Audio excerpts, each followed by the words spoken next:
안녕하세요. 저는 미국 뉴저지 출신의 올리비아라고 합니다. 제게 있어 학창시절은 인생의 변곡점이었습니다. 저는 가난하고 성격도 소심했던 탓에 왕따를 당하는 지옥 같은 시간을 보내야 했지만 반대로 이 시기에 제 꿈을 키울 수 있었거든요. 친구가 없던 제가 유일하게 관심 있어 했던 건 바로 컴퓨터였거든요. 학교 도서관에 비치된 아무도 읽지 않는 컴퓨터 공학 책을 뒤져보며 컴퓨터 개발 실습을 해보는 건 정말 즐거운 경험이었고, 그렇게 저는 특기생으로 장학금까지 받으며 대학교까지 진학할 수 있었죠. 가난했던 제가 대학교, 그것도 제가 원하는 진로인 컴퓨터 과학과로 진학하는 건 정말 꿈만 같은 일이었습니다. 그래서 저는 학교에서 늘 열심히 공부했고 항상 좋은 성적을 유지했죠. 그렇게 공부하면서 제 눈에 들어온 건 바로 중국 대학교의 장학생 초청이었습니다. 특이하게도 중국 대학교에서는 세계 각국의 컴퓨터 인재 중 장학금을 받고 1년간 문화 교류를 할 대학생을 찾고 있었고, 가난했던 제 사정상 이 조건은 정말 더할 나위 없었습니다. 학비 무료에 오히려 용돈까지 지원해주며 중국에서의 숙식까지 전부 지원해준다니 해외 경험이 전무하고 해외로 나갈 돈도 없던 저는 고민 없이 이 공고에 지원했죠. 그리고 성적이 우수했던 저는 자연스레 중국으로 갈 수 있게 되었습니다. 하지만 저는 중국에 도착하자마자 제가 속았다는 것을 단번에 눈치챘습니다. 숙식을 지원해준다더니 겉만 그럴듯해 보이는 중국 기숙사는 오물과 쓰레기투성이에 화장실은 전부 공용 화장실이었는데 화장실 문과 변기 커버는 전부 뜯어져 있는 처참한 상태였거든요. 그리고 중국인 룸메이트들은 어찌나 지저분하던지 그들의 침대는 이미 수많은 쓰레기들로 인해 한 몸을 뉘을 공간조차 없었고, 그래서 그들은 제가 자리를 비울 때마다 제자리에서 잠을 청하거나 앉아서 시간을 보냈습니다. 그렇게 제자리도 곧 쓰레기 천지가 되었죠. 그리고 그렇게나 고평가되어 있던 중국 음식은 중국인들이 인구수로 밀어붙여서 고평가를 받게 된 건지 너무 맵고 자극적이라 이 분야에서 둘째가라면 서러울 미국 출신인 저조차도 도저히 먹을 수가 없었습니다. 그래서 제 몸은 점점 야위어 갔죠. 하지만 무엇보다 고통스러웠던 건 바로 중국인들의 시민의식이었습니다. 중국인들은 물건을 어찌나 잘 훔치던지 이들은 무엇을 상상하든 그 이상을 보여줬거든요. 도서관에서 공부를 하다가 잠깐 바람이라도 쐬려고 나오면 전공책이 사라져 있는 경우가 허다했고, 심지어 프랑스 출신의 한 친구는 노트북까지 도난당해서 난리가 난 적도 있습니다. 컴퓨터 공학도가 해외에서 노트북을 잃어버리다니 정말 끔찍한 일이었죠. 물론 기숙사도 예외는 아니었습니다. 중국인들의 택배 도둑질이 워낙 심해서 저희는 택배 도착 시간만 되면 경비실 근처에서 몇 시간이고 대기하고 있어야만 했거든요. 그럼에도 택배 도난 사건은 끊이질 않았죠.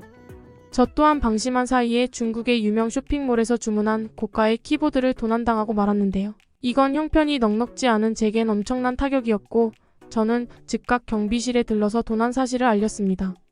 경비실이나 기숙사 복도에는 CCTV가 십수대는 설치되어 있었기에 당연히 범인을 AL을 잡을 수 있을 줄 알았거든요. 그런데 경비의 반응이 정말 가관이었습니다. 아니, 학생들끼리 잘 못 가져갈 수도 있지, 쪼잔하게 뭘 그런 거 가지고 그래? 정 억울하면 너도 하나 훔치면 되잖아? 저는 중국인들의 사고방식에 기겁을 할 수밖에 없었습니다. 이런 책임감 없는 사람도 경비라고 근무하다니 저는 중국에 학을 떼며 즉각 경찰에 신고했죠. 그러나 경찰 조사 결과 기숙사 CCTV의 상당수가 모형 CCTV였고 결국 범인은 잡지 못했습니다. 나중에 노트북을 도난당했던 프랑스 친구가 노트북을 찾으려고 예의주시한 결과 CCTV 사각지대에 숨어서 긴 장대를 이용해 택배를 낚는 중국인들의 모습을 목격했다고 하는데요. 그녀는 이 모습을 동영상까지 찍어놨다고 했는데 중국 경찰들은 영상을 보고도 중국인들 편만 들더군요. 저는 중국의 이런 형편없는 모습에 실망할 수밖에 없었습니다. 하지만 좋든 싫든 1년이라는 시간을 중국에서 보내야 했기에 결국 저는 죽기 살기로 지옥 같은 중국 생활을 버텨내고야 말았는데요. 하지만 중국 대학교에서는 약속했던 지원금을 입금하지 않더군요. 그리고 이내 충격적인 통보를 했는데요. 학교 측에서는 그동안 개발했던 소스코드를 전부 내놓고 가야만 약속했던 지원금을 주겠다고 했거든요. 컴퓨터 전공자라면 다들 아시겠지만 소스코드는 억만금을 주고도 못 바꾸는 귀중한 자산입니다. 개인의 평생의 연구 성과가 달려있는 보물이죠. 그런데 어떻게 이걸 달라고 할 수가 있는 건지 저는 경악을 금치 못했습니다. 저를 포함한 외국인 친구들은 전부 학교 측의 요구를 거절했지만 중국 학교 측은 소스코드를 내놓지 않을 시에 약속했던 지원금도 없고 숙식비, 등록금을 전부 청구할 것이며 미국으로 돌려보내주지도 않을 거라고 협박하기 시작했어요. 중국 대학교의 해외 장학생 프로그램은 그저 연구 도둑질을 위한 사기극이었던 것이죠. 그렇게 가난했던 저는 강제로 제 1년간의 연구 성과를 전부 뺏기고 말았습니다. 중국이 미국 기업들에게 산업 스파이를 보내서 핵심 기술을 도둑질해오고 있다는 사실은 알고 있었는데 아무것도 모르는 대학생들의 연구 성과까지 모조리 훔치고 있을 줄은 몰랐습니다.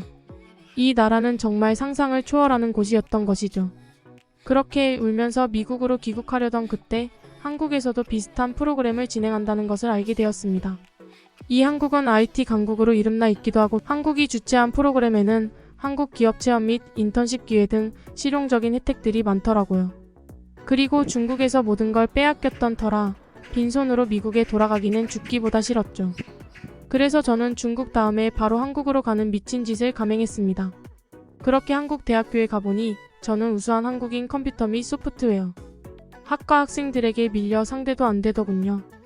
미국이나 중국에서는 늘 1등만을 했던 저는 한국에서는 잘해봐야 10등 언저리였어요. 특히나 학과에서 12등을 오가는 한국인 학생들은 정말 사고방식 자체가 다르더라고요. 그들은 정말 타고난 천재였어요. 지금 당장 구글에서 활약해도 모자랄 것이 없어 보일 정도였죠. 물론 한국 생활도 중국과는 차원이 달랐어요. 저는 한국 대학교의 기숙사에 지원하려다가 중국에서의 경험에 트라우마가 생겨버렸고 결국 중국에서 받은 돈을 보태서 학교 근처에서 자취하기로 했는데요. 한국의 자취방은 정말 엄청나더군요. 일단 보안부터가 몹시 철저해서 건물에 들어가려면 비밀번호를 입력해야 할 뿐만 아니라 세탁기, TV, 에어컨 등 미국에서는 일반 가정집에서도 구비하기 힘든 전자제품들을 전부 갖추고 있었거든요. 가장 놀랐던 점은 한국은 도둑이 없는지 택배들이 문 앞에 그냥 널브러져 있었던 거였는데요. 어떻게 이런 나라가 있을 수 있는 건지 중국에서는 도둑 때문에 택배 하나 받기 위해 몇 시간이고 대기를 해야 했고 미국에서는 아예 고객과의 대면 배송을 기본으로 하거든요. 여의치 않은 상황의 경우 비대면 배송을 해주는데 그마저도 30분 이내에 찾아가지 않을 경우 곧바로 도둑들의 타겟이 되죠. 하지만 한국은 귀찮아서 아예 택배를 늦게 들여놓는 사람도 있고 심지어 한국 대학교에서는 공동 출입문에 택배를 무더기로 방치해놓고 알아서 찾아가게끔 하고 있기도 해서 정말 충격을 받았습니다. 아무나 드나들 수 있는 곳에 택배를 두고 그걸 아무도 안 훔쳐가다니 이건 정말 미쳤다고 밖에 볼 수 없었죠. 제 옆집 한국인을 봐도 그렇습니다. 옆집 문 앞에는 생수가 계속 쌓여 있었는데 사람이 출입하는 소리는 나는 것을 보니 의도적으로 생수를 안 가져가고 있다는 것을 알 수 있었죠. 한국인들은 자신의 물건을 밖에 두고도 어떻게 이렇게 태어난지 중국뿐만 아니라 미국이었으면 바로 도난을 당했겠죠. 하지만 이런 감탄도 잠시 저는 이내 한국의 치안이 좋은 게 아니라 그저 한국인들이 허세를 부리거나 안전 불감증에 걸린 거라고 생각하게 되는 사건이 일어났는데요. 날이 갈수록 뭔가 이상하다 싶었는데 옆집의 생수가 교묘하게 하나씩 줄어들고 있었기 때문입니다. 저는 그 집을 예의주시하기 시작했고 생수가 하나씩 눈치채기 힘들게끔 줄어들고 있더군요. 이때부터 저는 한국인들을 의심하기 시작했습니다. 역시나 한국인들도 인간의 본성을 거스르지 못하는 사람들이었고 한국 치안과 시민의식도 다른 나라들과 별반 다르지 않다는 생각이 들었거든요. 그러다 의심이 확신이 된 사건이 있었습니다. 한국은 전날 주문하면 그 다음날 새벽까지 배송해주는 말도 안 되는 배송 시스템이 있고 저는 그 시스템으로 마우스 하나를 주문했거든요. 그런데 이런 적이 단 한 번도 없었는데 그날따라 배송이 안 오는 거 아니겠어요? 하루가 지나도 배송이 안 왔고 저는 이건 도둑의 짓이라고 확신하게 되었습니다. 그러나 제가 사는 곳은 저렴해서 경비실도 따로 없었기에 어찌할 방법이 없었어요. 심지어 중국과는 달리 CCTV도 없었죠. 또한 중국에서의 경험이 떠올라 경찰에 신고하기도 꺼려졌어요. 제가 외국인이라고 무시하고 무조건 자국민 편만 들던 중국 경찰들 때문에 외국 경찰이라면 뭔가 두려워졌거든요. 저는 한국도 똑같이 외국인을 차별할 거라 생각했고 그래서 혼자분을 사귀어야만 했습니다. 그런데 그로부터 하루가 더 지난 뒤 제 집 앞에 어떤 메모지와 함께 택배 하나가 와 있는 거 아니겠어요? 충격적이게도 그건 제가 주문했던 마우스였고 메모지에는 자신은 아래층 집 사람이고 택배가 잘못 왔는데 자신은 주말에 잠깐 본 집에 내려갔다. 와서 이제야 돌려준다는 내용의 글귀가 적혀 있었습니다. 저는 엄청난 감동을 받았어요. 이 건물에는 CCTV도 없고 그래서 훔친다고 해도 아무도 몰랐을 겁니다. 그런데 어떻게 택배를 뜯어보지도 않고 그냥 돌려줄 수가 있는 거죠? 저는 한국인들의 시민의식이 어떤 범주를 넘어선 말도 안 되는 수준이라고 생각하게 되었습니다. 그리고 곧이어 옆집의 생수 도둑의 정체도 알게 되었는데요. 언제 한 번은 학교를 마치고 집 계단을 올라가는데 옆집 여자도 제 바로 앞에서 집으로 향하고 있는 거 아니겠어요? 그리고 그녀는 자신의 집 앞에 포장되어 있는 생수 하나를 꺼내서 그대로 집으로 가지고 들어가더라고요. 아마 그녀의 밤이 좁기 때문에 그냥 생수를 복도에 놔두고 필요할 때마다 하나씩 꺼내간 듯 보였습니다. 어차피 한국인들은 남의 물건에 손대지 않으니까 이건 한국에서만 가능한 방법이었던 것이죠. 저는 정말 엄청나게 놀라고 말았습니다. 한국인들의 시민의식은 이미 제가 생각했던 정도로 아득히 뛰어넘은 수준이었기 때문입니다. CCTV가 있어도 물건을 훔치는 미국, 그리고 똑같이 CCTV를 신경도 쓰지 않고 훔치지만 그 CCTV마저도 가짜인 중국과는 달리 한국은 CCTV가 없어도 각자만의 양심과 신념을 지키는 모습에 저는 정말 감동을 받지 않을 수가 없었습니다. 이들의 이런 모습을 보면 어쩌면 한국의 IT 기술이 엄청나게 발전할 수밖에 없던 이유도 한국인들의 정직한 심성 때문이 아닐까 싶었는데요. 중국 학생들은 공부보다는 남의 코드를 베끼고 훔쳐오는 것에 급급하지만 한국 학생들은 묵묵히 자신에게 주어진 일을 처리해 나가거든요. 따라서 실력 있는 인재들이 계속해서 배출될 수밖에 없던 것입니다. 기초부터 탄탄한 한국과 스스로 터득하려 하기는커녕 남의 기술을 훔쳐오려고만 하는 뼈대 없는 중국 중에 누가 더 오래 버티고 또 성공할지는 불 보듯 뻔한 것 같네요. 한국인들에게는 너무나도 당연한 일상 모습에 충격을 받았던 미국 여성의 사연이었습니다. 여러분들의 구독과 좋아요, 알림 설정은 영상 제작에 큰 힘이 됩니다. 듣기 주셔서 감사합니다. 오늘의 영상은 이게 전부입니다. 모두가 건강하길 바랍니다.